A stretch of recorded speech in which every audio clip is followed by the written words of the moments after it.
I would love to see more engineers and scientists have a voice about the way the built environment is being developed and really getting into those policy discussions.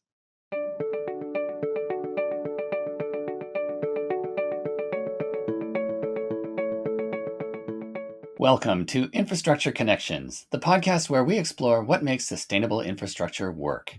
Brought to you by the Infrastructure Sustainability Council. I'm your host, Seth Scott. Today, we'll be speaking about intelligent infrastructure with our guest, Anna Robak. Anna is Executive Director of Research and Innovation at WSP Canada, a large multidisciplinary engineering consultancy. She also serves as Adjunct Professor at the University of New Brunswick Civil Engineering Department, and she was on the Mayor's Smart City Task Force for the City of Fredericton. She holds a PhD from the University of South Australia in Applied Economics. Welcome, Anna. Hi, thank you for having me. So I wanted to start by going backwards instead of into the future. Tell us about how you got into sustainability in the first place. What started you on this path? And I understand it involved a bus ride in school through Thailand. Yeah, it's true. It was in high school, and I was living in Thailand with my family. My dad was a professor, and he was on sabbatical. And I would take a bus every afternoon from the place where I lived all the way to a gym. And one day, the traffic was so bad that I was sat on the bus for about an hour in one spot. And I looked down, there was a dirty canal beside me, and there were kids playing in the canal. And I thought, man, look at all of the waste. Like, what if the traffic could flow much smoother? How much more could we give to society? And if municipalities or if the owners of this infrastructure were able to divert their money elsewhere, could we actually create more value? Clean up the canals, tidy up um, the blockages in the road system, and just give people a healthier, happier life. And that was maybe a bit naive, but that was my starting point. So, how did you get from there to where you are today? Well, I wanted to be an engineer, and I knew that early on. And asset management was the place where I thought, hey, I could really make a difference here. We could help make assets more efficient in the way they're invested in. And then I became an asset manager. And over time, I realized, it's not just about the condition of the infrastructure, it's also about how the infrastructure gets used by people. And so when I started, everything was all about condition and modeling. And then later on, it was much more about how do we have metrics and how do we track our impact on the people that are actually using the infrastructure. I think that's one of the things I liked about your research was that you focus very much on the human element rather than just the policy element. And it makes sense that your origin story had to do with helping people, because I noticed in your writing you've written quite a lot about that. In fact, you wrote designing for people instead of designing with people. What does that look like for infrastructure? Well, traditionally, we would see a problem in the world and say, hey, I'm an engineer. I know how to solve that. I need to get people from one side of the river to the other. I will build a bridge. But over time, as we've solved those big problems, we've left a lot of smaller problems behind. So not everybody can cross the bridge. Not everybody can get out of their house. And so designing with people means engaging the people that will actually be using the infrastructure and understanding their journey all the way through. It takes a really human centered design process that we're starting to get an understanding of in the engineering world, but we could go a lot further with it as well. So you were part of Fredericton's Smart Cities Task Force, helping the city become one of the 20 finalists in Infrastructure Canada's Smart Cities Challenge. What makes the city smart? Is it connectivity, sustainability, resiliency? Yeah, sure. So the whole Infrastructure Canada Smart Cities Challenge delighted me because it wasn't just about technology and how we use technology. It was really about what are society's deep problems. And so the first thing that we did in Fredericton was to ask people, what is the one thing that we need to do better? What is the one big pain point you have? Um, and we got their response. And so that, of course, is that, the what we will do with uh, how we get people to move around. And their biggest challenge actually was just people getting to be able to access work, to be able to access study, and that sort of thing. So There's that connectivity in the physical sense, but in the broader sense, connectivity in a smart city is also about having information flow around. And again, it doesn't mean that you need to have sensors everywhere, but it means there's that flow of information. Where does that information come from? It can come from all kinds of places. And it's true that we tend to think about sensors, maybe even drone images now and satellite images, but it's also about people who want to tell their municipality or who want to tell asset owners what it is that they need. And so we have to get a lot smarter about the way we prepare ourselves to absorb and use that information. That's a perfect segue into our topic. So WSP's Future Ready program works with the speed of technological advancement, having no historical precedent, and assuming that it will continue to transform almost every industry in every country. And the breadth of depth of changes are advancing entire systems of production management and governance. I can't agree with that more. I mean, I see that as we move into this new industrial revolution. But how do you narrow that down into an actionable front? Yeah, it has been a journey. So in our Future Ready program, we look at 4 types of trends, of mega trends. We look at climate, society, technology, and resources. And we look at those predictions that are out there that say what will happen 10, 20 years from now. And then we think very explicitly about what that means for the work each of our employees does. So you're a bridge engineer. Often you're probably already thinking about different climate aspects, but are you thinking about society and how that will change over time? So we take really explicit trends and forecasts and consider what that will mean for the design and how that might need to change so that 20 years from now, because the infrastructure will still be there 20 years from now, it is suitable for the people that will be using it then. If we've done it right. In fact, in your article, Six Criteria for a Truly Intelligent Infrastructure, you outlined 6 key criteria that infrastructure needs to meet in order to be considered truly intelligent. Could you walk us through those 6 criteria and briefly explain why each one is so important for making infrastructure intelligence?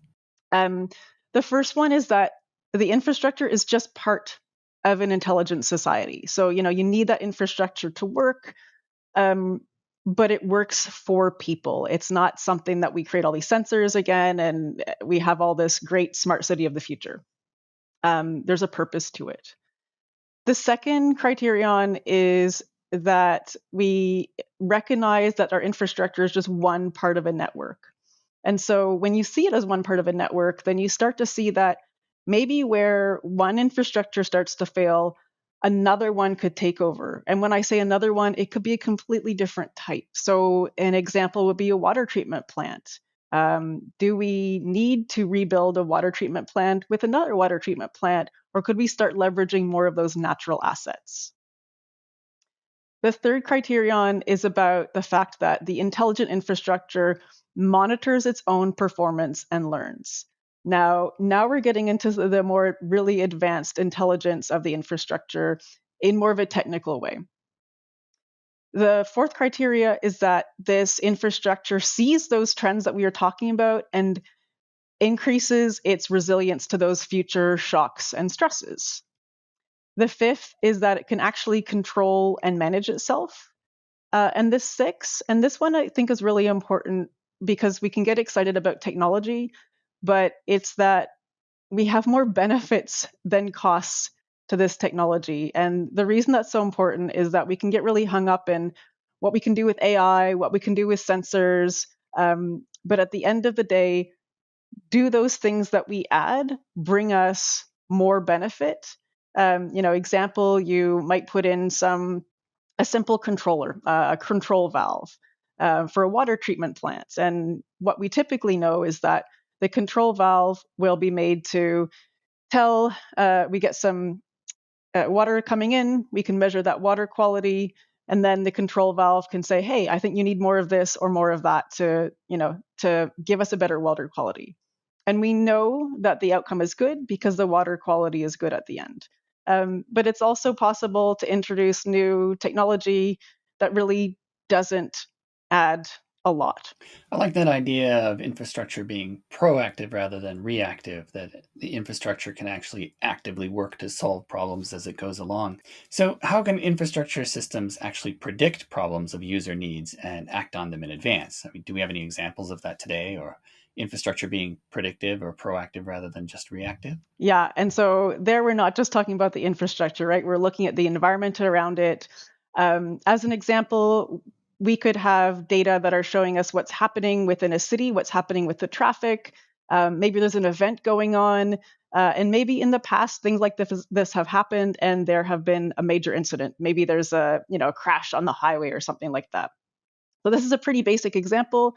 But with that, we can see based on what we've had in the past, we can see that crashes will happen again in the future in this kind of situation. In a way that if we hadn't brought all of that data together, maybe somebody would tell us and we'd say, oh, yes, of course, that makes so much sense. But we actually hadn't predicted it at that time. That's true, because we can predict the event with regularity, but we can't. So that means we should be able to predict any impact on infrastructure. That makes sense. One really good example would be having sensors on bridges. It's a pretty basic one. We've had sensors for years, but having sensors on bridges and also being able to monitor the traffic going over the bridge, when we bring those two pieces of information together and then layer on top of that environmental data, uh, we can start to really understand the performance of that bridge over time. So, how is it behaving when the traffic rolls over it? How is that changing over 2, 3 years as the traffic rolls over it? And what is that doing to the overall performance of this bridge? And we can learn over time how quickly the condition of the bridge is deteriorating based on having had all of that data. So that's just one example. It's a pretty simple one, but I think you could start to extend that into an entire network and all kinds of different infrastructure as well. In some of your research, you made an interesting point, saying we'll start building more infrastructure to protect us from climate change. More energy consumption, larger water storage tanks, more mining, all resulting in more technology needed. How do you see that play out? So there's 3 ways that I think climate change is going to increase the cost of our infrastructure. I mean, I don't just think it; we're seeing it already. So for one, as you say, maybe we have to build up more. So example, we're seeing more flooding. We have to build up floodplains. Um, it also means that we'll have more demand for our infrastructure. We have to make it bigger. So we'll have drier spells. So we need bigger water reservoirs. And the third element is the unit costs of building our infrastructure. And this is especially important for infrastructure because there's people outside working on it. And when you're working outside, you're more exposed to the elements. More heat means more heat stress, means more time off, or maybe it means more protection from the elements. More storms means we have to stop construction more often. Um, and so there's all of those elements that come together that just increase the costs of our infrastructure. What do you see that leading to with more energy consumption, with more material consumption? Do you see that as necessarily a bad thing, or do you think that will help us innovate? Um, that feels like a loaded question. It cannot be good, certainly using more energy. On the other hand, introducing smart technologies brings us all kind of opportunity here to reduce the consumption of our infrastructure. So, for example, again, thinking about water, I mentioned more hot days mean that we need more reservoirs, but actually, that's if we're thinking from an infrastructure perspective. If we're thinking from a people's perspective, we could be nudging people and informing them about the level of water that they are currently using, where the reservoir levels are at right now, and letting them know that perhaps it's time to reduce their consumption. So that's one way that we can use technology to reduce um, one way you can use technology to reduce energy consumption overall and materials consumption. Another way is on construction sites. There's all kinds of ways that we can reduce um, just movement of vehicles around construction sites, making sure that people and vehicles are at the right place at the right time, simply by having RFID technology, geolocating the resources on site, making sure that we bring in materials just in time so we don't need more space for those. So that's just a couple of examples. So it's interesting to see how you're tying it all together because you've got the technology on one hand, like AI and sensors, but then you've also got the human behavioral element, working with them to make sure that their behaviors and the infrastructure that they work with are beneficial together. And you also have an interesting take that nature is a technology. You've described such techniques as wetlands to prevent flooding, rain gardens, green roofs and walls, trees for shade, permeable pavement. And this was something our previous guest, Toby Kent, had mentioned, asking about how the intelligent infrastructure information gathering is actually going to be able to benefit natural management. Absolutely. So, first of all, nature can be, I don't want to say a substitute, a friend, a way of helping our infrastructure work. So, my favorite example has always been from the Catskills in New York, and I have to say it's been slightly debunked. But let me illustrate because it's a beautiful story all the same, and it has some real lessons in it. So, it was back in the 80s, and New York City realized that they needed to upgrade their water treatment plant and that it would cost billions of dollars. And they decided, instead of spending these billions of dollars, that they would work with landowners upstream. They would work with farmers upstream. They would they would buy some land. They would work with farmers on nutrient management programs so that their animals were, putting less pollutant into the water. They were using it to plant. And so, because of all of that, they saved themselves billions of dollars in needing to do this upgrade. And so that just illustrates, that is the kind of thing that we're talking about. Now, it's not always that nature can completely replace what we do with engineered solutions, but it sure has a role. And I have to say, one of the biggest challenges there is simply people knowing how to make decisions about integrating natural assets into a regular engineering, into their portfolio of potential engineering solutions. I'm originally from New York City, so I appreciate that they did that. And I also appreciate that you brought in the dollar value as well. Using nature as infrastructure ended up saving them millions and millions of dollars. I think that's something that we could use more often. You've also been very interested in behavioral science in your career. You once said technology requires a deep humanistic understanding before using. I like that view. What are some of the examples where you've had to use that behavioral science in maybe nudging humans along? Yeah, absolutely. Just recently, my supervisor, his area is in waste and energy, and he did a study in Sweden that it's so simple, and you will have seen it before. You get something in the mail that tells you how much of something you've used, how much water you've used, maybe, and how much your neighbors are using. And so his was similar. He did it for waste. And so they actually went and measured, they weighed people's waste at their curbside, and they told them how much waste they were producing.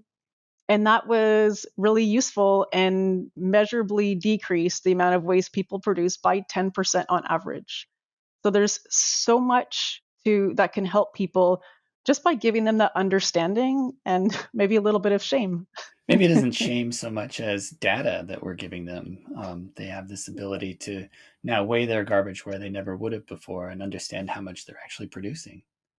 Similar results have come when people have received things in the mail that say how much energy they're consuming, compared to their neighbors or similar types of users to them. And that has measurably reduced energy as well. So you're right, just having that data at hand helps people to make better decisions, and frankly, simply raises their awareness of what might be an issue and why. So I guess there's a bit of a hitch in the plan here, and that is that intelligent infrastructure and AI is going to be applied to new infrastructure, but 99% of our infrastructure is existing and old, and we only replace maybe 1% a year. So how much of an impact can technology have on that existing infrastructure, and how can we work around that? So, for the most part, when we talk about intelligent infrastructure, we're not talking about anything fundamentally different about those infrastructure. We're talking about putting sensors on. Maybe there's some controls, but now we have the ability to use computer vision by using what we can see through cameras. We can use satellite imagery. We can use drone imagery. So there's really all kinds of techniques available to us to give us the kind of information that we need to understand how our infrastructure is performing and how we might want to adjust its performance. So you're saying we can adapt existing infrastructure to be more intelligent. Absolutely. Or be more intelligent around the way that we use it. Yeah. So I noticed recently your research has taken a turn towards the health benefits of infrastructure. Tell us a little bit about that. Yeah, this is a journey that I've been on over the past 6 years or so, it came about when a colleague of mine said, "Hey, there's somebody in the recreation sector that wants to talk about bridging the gap between health professionals and engineers." And initially, my response was just to stare at her a bit blankly. But I'm always up for these kinds of challenges, and I learned a lot awfully quickly. So we did a research piece around all the ways in which our built environment, our engineered environment affects people's health. And the crux of it is that about 20 to 30% of chronic disease is because of not enough physical activity and poor eating habits. And of that amount, there's all kinds of solutions in the built environment. As an example, kids that live within 400 meters of a park are 60% more likely to get the recommended amount of physical activity. And it's similar results when we look at how close you are to a transit station, how close you are to active transportation, if you have a walkable neighborhood with sidewalks, footpaths in it. So all of those elements of the built environment make such a difference to people's health. And my dream is that we can put this data and information in the hands of doctors who can look at, where is it my patients are living? Is there a way that I can advocate for them to have better living conditions, to have maybe mold removal in their homes, or maybe say, raise up the fact that these communities need places that kids can play and people can walk and feel safe. You're right. We talk a lot about how cleaning up the environment is going to help human health, but that's more of an indirect response. We rarely talk about how the infrastructure itself is going to directly impact human health. So, where do you see intelligent infrastructure changing our cities and our daily lives in the next 10 to 20 years? My dream would be very much around the health piece first, that we understand how that built environment is affecting our health. So, the data that are available around where people live and the fairness of it, and where their health is poorer and could be improved as a result, that I would love to see. Um, Now, the caution, of course, and again, I think I said when I wrote my article, OT cyber wasn't really a thing. So, there's a risk now of these systems being hacked. And it's a real risk because between 10 and 15%, certainly in Canada, between 10 and 15% of transit companies, hospitals, schools have already been hacked, which is, kind of a scary thing. And I heard a recent example here near me in Ontario where a reservoir had been hacked, and whoever had hacked it let a little bit of water out, but that was it. But all of these little hints to what could be if everything is intelligent is also a little bit concerning and something we really need to look out for. I guess that's the human side of it as well. That's behavior.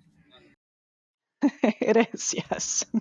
How about on the positive side? Where do you see infrastructure changing and improving over the next 20 years?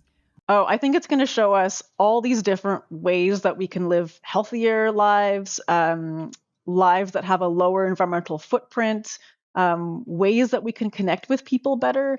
It could even be to the point where it's helping identify more areas where we could create wealth in our communities. So it might say like, "Hey, did you know that there's a gap in this? Nobody's offering this service. Nobody's doing this business opportunity." So I think it has real potential to both improve quality of life and create wealth. Over your long career, what has been the most intractable challenge or the problem most likely to persistently raise its head, and how have you overcome it? You know, we seem to keep doing the same thing with our infrastructure, which is having this assumption that the same kind of solutions we've used in the past are still the best solutions. We have all this existing infrastructure, to be fair, and it's hard to step away from what we have already and rethink the way we're doing things. But I would say that is absolutely the toughest thing, to break people out of their current mindsets and get them to think about, let's look 20 to 30 years from now and how things could be and start building towards that new future. So again, it's the human side, and it's around the way people are thinking about their infrastructure and taking a step back. And another part of the challenge there is the political rhetoric we often hear about, hey, if we build more infrastructure, then more people will have jobs. Well, none of it is that straightforward. There's some really fascinating research that shows how much money stays in the community, how much wealth stays in the community when local companies are the ones that are engaged to build that local infrastructure. And often that's not the way things happen when there's a big infrastructure project, right? It's someone from outside that's coming in.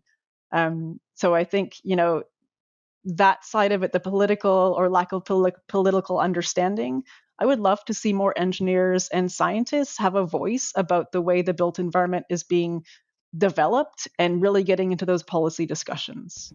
That gets into the next question of what do you think our listeners can do to help promote intelligent infrastructure? Not just our engineers, but people even using the infrastructure itself. I think that they could tell politicians and their cities, frankly, what it is that they need to have a comfortable environment. So, this instance of in the city of Fredericton, we had this survey to ask people what they wanted and what would help them. Um, that kind of question needs to be asked a lot more. But again, we need to find a way to hear people where they are. Um,